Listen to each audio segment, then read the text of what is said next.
ദൈവത്തിന്റെ ഏറ്റവും പ്രിയമുള്ളവരെ, അവിടുത്തെ സമാധാനം ഞാൻ ആശംസിക്കുന്നു. ഇന്ന് കർത്താവ് നമുക്ക് നൽകുന്ന ദൂത് വിശുദ്ധ യോഹന്നാൻ എഴുതിയ സുവിശേഷം 16-ാം അധ്യായം 33-ാം തിരുവചനം. നിങ്ങൾ എന്നിൽ സമാധാനം കണ്ടെത്തേണ്ടതിനാണ് ഞാനിത് നിങ്ങളോട് പറഞ്ഞത്. ലോകത്തിൽ നിങ്ങൾക്ക് ഞെരുക്കമുണ്ടാകും, എങ്കിലും ധൈര്യമായിരിക്കുവിൻ, ഞാൻ ലോകത്തെ കീഴടക്കിയിരിക്കുന്നു.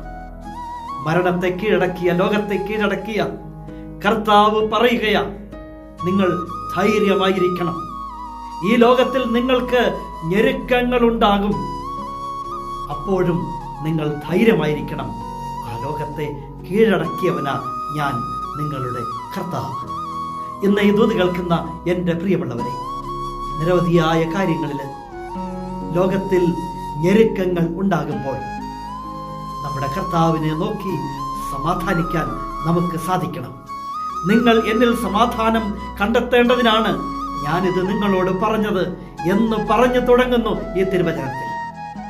എൻ്റെ കണ്ണീരിൽ എൻ്റെ കർത്താവിനെ നോക്കി സമാധാനപ്പെടാൻ എനിക്ക് സാധിക്കണം. എൻ്റെ ഇല്ലായ്മകളിലും വല്ലായ്മകളിലും എൻ്റെ കർത്താവിൻ്റെ തിരുമുഖം എനിക്ക് ദർശിക്കാൻ സാധിക്കണം. അത് എൻ്റെ ഹൃദയത്തിന് വല്ലാത്ത ഒരു സമാധാനം നൽകും. അവിടുന്ന് പറയുന്നു, നിങ്ങൾ ധൈര്യമായിരിക്കുവിൻ, ഞാൻ നിങ്ങളോടൊപ്പമുണ്ട്. ഞാൻ ഈ ഞെരുക്കങ്ങളെയും ഈ ലോകത്തെയും ഒക്കെ കീഴടക്കിയതാ. തമ്പുരാൻ ഒപ്പമുണ്ട്, പിന്നെന്തിന് കരയുന്നു?